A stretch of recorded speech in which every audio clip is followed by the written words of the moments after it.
ये shocking data देखो, 2019 में इंडिया में सिर्फ 4 करोड़ डीमेट अकाउंट्स थे, जो सिर्फ 4 सालों में यानी कि 2023 तक लगभग 14 करोड़ हो गए।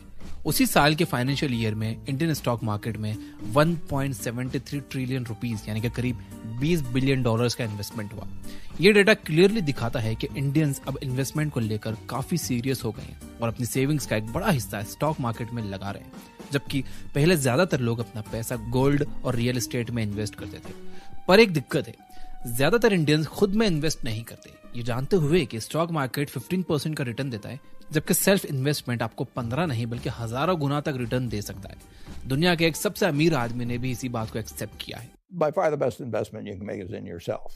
आपका जवाब मुझे पता है, टाइम ही नहीं है सेल्फ इन्वेस्टमेंट के लिए। लेकिन क्या हो अगर मैं कहूं कि आप अपनी पर्सनल और प्रोफेशनल लाइफ डिस्टर्ब किए बिना खुद में इन्वेस्ट कर सकते हो। आपको लगता है कि इन्वेस्ट इन योरसेल्फ का मतलब सिर्फ बुक्स पढ़ना, कोर्सेज बाय करके सीखना या वर्क लाइफ बैलेंस जीना है, मगर ये सच नहीं है। इस वीडियो में मैं आपको 5 ऐसी सिंपल और प्रैक्टिकल एक्टिविटीज के बारे में बताऊंगा जो आप बिना अपना डेली रूटीन खराब किए कर सकते हो। इसके साथ आप सीखोगे कि अपने नॉलेज को कैसे इफेक्टिवली अप्लाई किया जाता है। दूसरे शब्दों में आप नॉलेज इज पुअर से नॉलेज इज पावर माइंडसेट में शिफ्ट हो जाओगे। तो चलो इस जर्नी की शुरुआत करते हैं। Why invest in yourself. उन 5 एक्टिविटीज पे जाने से पहले इन्वेस्ट इन योरसेल्फ का व्हाई समझना बहुत जरूरी है। आप खुद में क्यों इन्वेस्ट करोगे, जरूरत क्या है। सच तो यह है कि इंसान तभी एक्शन लेता है जब उसके पास एक स्ट्रॉन्ग व्हाई या नीड होती है। आज ज्यादातर इंडियंस अपने पैसे गोल्ड, एफडी, रियल एस्टेट और स्टॉक्स में इन्वेस्ट करते हैं। क्यों? सिर्फ एक रीजन की वजह से, वो है सेफ्टी। जैसे कि घर देता है फैमिली सेफ्टी, एफडी देती है इमरजेंसी सेफ्टी, गोल्ड देता है ट्रबल सेफ्टी, स्टॉक्स देते हैं रिटायरमेंट सेफ्टी। लेकिन अगर जॉब चली जाए या बिजनेस में लॉस हो जाए तो ये सब सेफ्टी टूल्स सिर्फ टेम्पररी सिक्योरिटी देते हैं। मगर सेल्फ इन्वेस्टमेंट एक ऐसी चीज है जो आपको किसी भी बुरी से बुरी सिचुएशन से निकलने में मदद करता है, इसीलिए ये परमानेंट इन्वेस्टमेंट है। एक बार गौतम बुद्ध को एक आदमी ने बहुत गालियां दी, लेकिन बुद्ध एकदम शांत रहे। ये पॉसिबल हुआ उनके मेडिटेशन और योगा में सेल्फ इन्वेस्टमेंट की वजह से। यहाँ मैं मेडिटेशन, एक्सरसाइज, बुक्स पढ़ने या कोर्सेज बाय करने की बात नहीं कर रहा। हाँ, ये सब सेल्फ इन्वेस्टमेंट के मेथड्स हैं, लेकिन इनमें काफी टाइम और एनर्जी लगती है और आजकल के बिजी लोगों के पास टाइम तो है ही नहीं। How to invest in yourself 5 easy ways. अब बात करते हैं उन 5 इजी एक्टिविटीज की जो आपको लाइफ लॉन्ग सेफ्टी और ग्रोथ देती है, बिल्कुल फ्री और बिना आपका रूटीन फ्रीज किए। लेकिन उससे पहले एक छोटी सी बात को समझिए जो लाइफ में हमेशा काम आएगी, और वो है नॉलेज इज पावर। लेकिन आज के टाइम में ज्यादातर इंडियंस के लिए नॉलेज इज पुअर बन के रह गया है। यहाँ पुअर का मतलब गरीब नहीं, बेचारा है। जैसे पुअर गाय का मतलब होता है बेचारा लड़का। अगर आपको नॉलेज इज पावर माइंडसेट में शिफ्ट होना है तो सिर्फ नॉलेज लेना काफी नहीं है, नॉलेज को अप्लाई करना भी जरूरी है। चाणक्य भी कहते हैं कि ज्ञान की उपयोगिता उसके इस्तेमाल में है। इस वीडियो के आगे मैं आपको दिखाऊंगा कि कैसे अपने नॉलेज के बेस पर एक्शन लेना है। एक्शन लेने का मतलब है खुद में इन्वेस्ट करना, और इस प्रोसेस की हम शुरुआत करते हैं वहीं से जो आपके सबसे करीब है। तो पहली चीज जिसमें आपको सेल्फ इन्वेस्टमेंट करना है वो है आपका एनवायरनमेंट। आजकल के फास्ट पेस्ड अर्बन लाइफ के चलते हम सबका दिमाग काफी क्लटर्ड हो गया है। हर तरफ नॉइस, पोल्यूशन और हसल बसल होती है जो हमें इनर पीस से दूर कर देती है। लेकिन जब हम किसी हिल स्टेशन जाते हैं तो वहां का शांत एनवायरनमेंट और ठंडी हवा ऑटोमेटिकली हमारे माइंड को रिलैक्स कर देती है। बिल्कुल इसी तरह हमारा इंडोर एनवायरनमेंट, चाहे घर का हो या वर्क प्लेस, ये भी हमारे दिमाग पर एक बड़ा इम्पैक्ट डालता है। अगर हमारे आसपास का एरिया मैसी और अनऑर्गेनाइज्ड है तो दिमाग भी स्कैटर्ड रहेगा। लेकिन अगर स्पेस क्लीन और ऑर्गेनाइज्ड हो तो हम ज्यादा फोकस्ड और रिलैक्स फील करते हैं। और एक रिलैक्स्ड माइंड क्या कर सकता है, ये आप चाणक्य के इस पावरफुल कोट से समझ सकते हो। केवल शांत मन ही बड़ी से बड़ी समस्या का हल निकाल सकता है। शायद इसीलिए पुराने लोग कहते थे कि जहाँ सफाई होती है वहाँ लक्ष्मी बसती है। यहाँ लक्ष्मी का मतलब देवी नहीं बल्कि पैसा है। इसका सीधा मतलब है कि आपकी ग्रोथ में एनवायरनमेंट एक बड़ा रोल प्ले करता है। इसलिए अपने एनवायरनमेंट को अपना दोस्त बनाओ, दुश्मन नहीं। और ये करने के लिए आपको सिर्फ 3 एक्शंस लेने हैं। पहला, मेक योर बेड। सुबह बेड बनाना एक छोटा काम लग सकता है, लेकिन इसका इम्पैक्ट काफी बड़ा होता है। बेड बनाने से पहले तो आपका एनवायरनमेंट क्लटर फ्री लगता है, और दूसरा आप एक सेंस ऑफ अकॉम्प्लिशमेंट फील करते हो।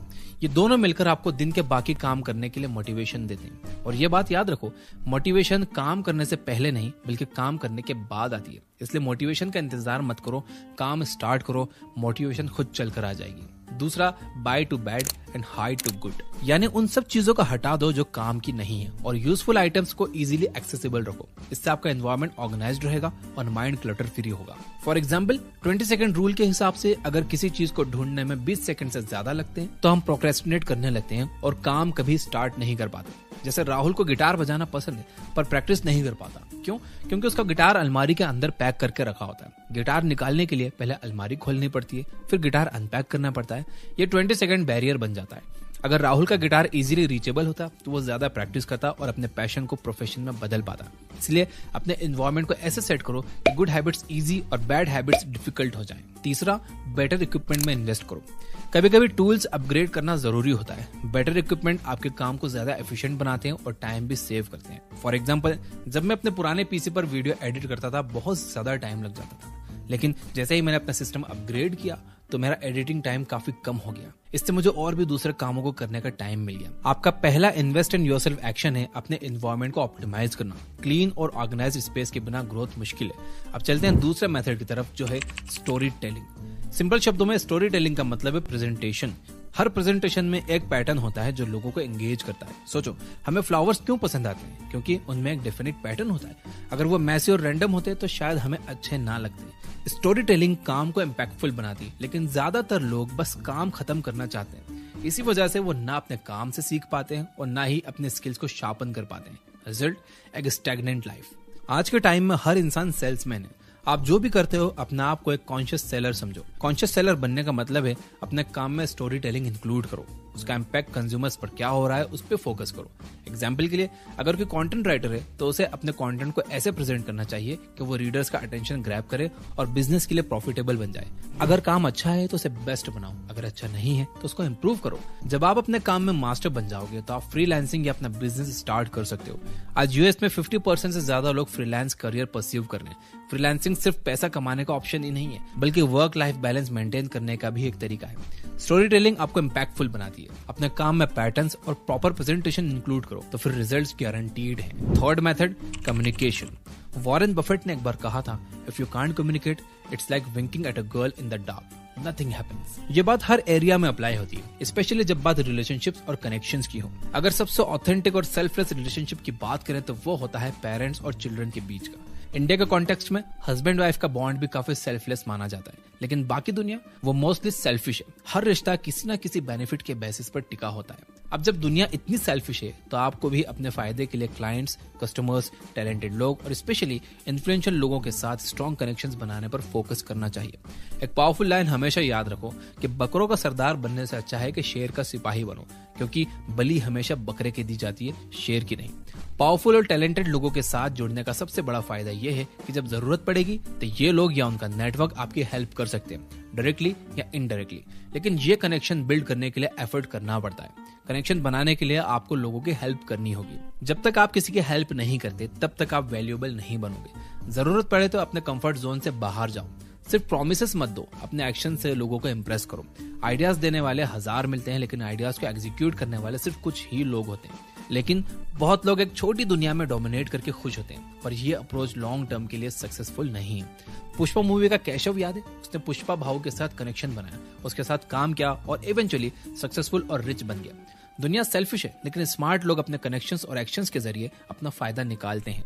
अब आपको डिसाइड करना है कि आप बलि चढ़ने वाला बकरा बनना चाहते हो या राज करने वाला शेर। अल्टीमेटली आपका नेटवर्क ही आपका नेटवर्थ डिसाइड करता है। Method 4, the power of arts and craft. आप जानते हो क्रिएटिविटी का सीक्रेट? देखो, आर्ट्स और क्राफ्ट का इंपॉर्टेंस सिर्फ एक हॉबी तक लिमिटेड नहीं है, ये क्रिएटिविटी का फाउंडेशन है। ये आपके इमेजिनेशन और प्रॉब्लम सॉल्विंग स्किल को एनहांस करता है, जो किसी भी करियर के लिए एसेंशियल है। देखा जाए तो क्रिएटिविटी का मतलब है डॉट्स को कनेक्ट करना, और इसका परफेक्ट एग्जांपल है स्टीव जॉब्स। स्टीव जॉब्स ने अपनी कैलीग्राफी क्लासेस की नॉलेज को मैकिंटोश डेवलप करते टाइम अप्लाई किया। रिजल्ट, एक ऐसा कंप्यूटर जो टेक्नोलॉजी और एस्थेटिक्स का परफेक्ट कॉम्बिनेशन था। एंटरप्रेन्योर्स की क्रिएटिविटी पूरी कंट्री के प्रोग्रेस का रीजन बन सकती है। जैसे कि एक लड़की को एजुकेट करने से पूरा परिवार एजुकेटेड हो जाता है, वैसे ही एक एंटरप्रेन्योर पूरा इकोसिस्टम सिविलाइज कर सकता है। क्रिएटिविटी सिर्फ इमेजिनेशन का नहीं, एक्शन का गेम है। अपने फ्री टाइम को वाइजली इन्वेस्ट करो और अपनी क्रिएटिविटी शार्पन करो। जैसे कि मूवीज एनालाइज करना। मूवीज सिर्फ एंटरटेनमेंट के लिए नहीं है, लर्निंग के लिए भी होती है। जैसे कि पुष्पा 2 की स्टोरी टेलिंग और विजुअल्स वर्क प्लेस ब्रांडिंग और इम्पैक्ट क्रिएशन के लिए इंस्पिरेशन बन सकती है। ऐसे यूट्यूब से ऐसी चीजें सीखना। इंस्पिरेशनल यूट्यूब वीडियोस देखो जो नए पर्सपेक्टिव और स्किल्स सिखा सके। फॉर एग्जाम्पल, 3 इडियट्स ने दिखाया है कि कैसे पैशन और इनोवेशन इंडस्ट्री में चेंजेस ला सकते हैं। फाइनली, ट्रैवलिंग करके चीजें एक्सप्लोर करो। ट्रैवल करके डिफरेंट लोकेशन के हिस्टोरिक आर्ट्स और प्रोडक्ट्स एक्सप्लोर करो। जैसे कि एलॉन मस्क ने विंटेज डिजाइन और मॉडर्न टेक्नोलॉजी को कंबाइन करके नए ट्रेंड्स क्रिएट किए। आप भी अलग अलग इंडस्ट्रीज की नॉलेज को अपने काम में अप्लाई कर सकते हो। आज के जमाने में सिर्फ हार्ड वर्क नहीं, स्मार्ट और क्रिएटिव वर्क मैटर करता है। आर्ट्स, ट्रैवल और डाइवर्स नॉलेज से आपको एक एज मिलती है जो आपकी करियर ग्रोथ को एक्सेलरेट करती है। तो क्रिएटिवली सोचो, अपने काम में इनोवेशन लेकर आओ और दुनिया के टॉप 1% लोगों में शामिल हो जाओ। Number 5, practice introspection. एक पॉपुलर कोट है, नो, अंडरस्टैंड एंड अप्लाई। ये सिर्फ एक लाइन नहीं बल्कि सक्सेस का गोल्डन रूल है। लेकिन प्रॉब्लम यह है कि हम बहुत सारी चीजें सीखते हैं पर उन्हें याद नहीं रख पाते। एक दिन कोई नई स्किल सीखते हैं और अगले ही दिन उसे भूल जाते हैं। क्यों? क्योंकि हमारा ब्रेन एक प्रोसेसर है, हार्ड डिस्क नहीं। ये आइडियाज प्रोड्यूस करने में अमेजिंग है लेकिन स्टोरेज में एवरेज है। इसलिए जो भी सीखो उसे डेली लिखने की आदत डालो, हाथ से, बेड टाइम से पहले। हाथ से लिखने का इम्पैक्ट आपके ब्रेन पे टाइपिंग से ज्यादा होता है। जब आप फिजिकली लिखते हो तो ब्रेन के न्यूरल कनेक्शन स्ट्रांग हो जाते हैं।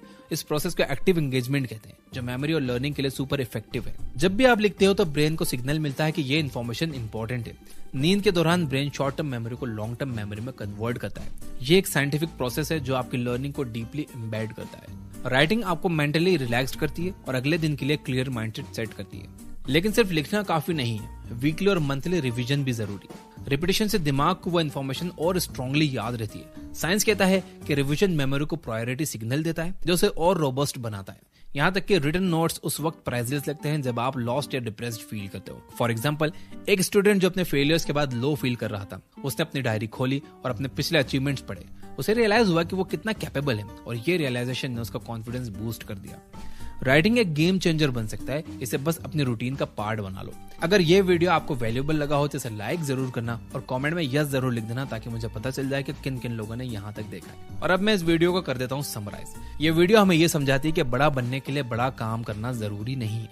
छोटी छोटी आदतें लेकिन कंसिस्टेंसी के साथ फॉलो करने से भी इंसान अपनी लाइफ में बड़ी चीजें अचीव कर सकता है। जैसे कि अपने एनवायरनमेंट को ऑर्गेनाइज करना, काम में स्टोरी टेलिंग ऐड करना, कम्युनिकेशन को इंप्रूव करना, आर्ट्स और क्राफ्ट को एनालाइज करना और इंट्रोस्पेक्शन प्रैक्टिस करना।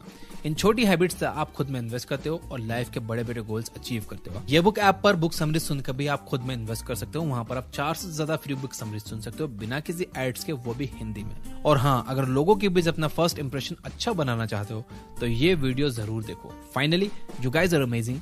Keep reading, keep learning, keep growing. Thank you for watching.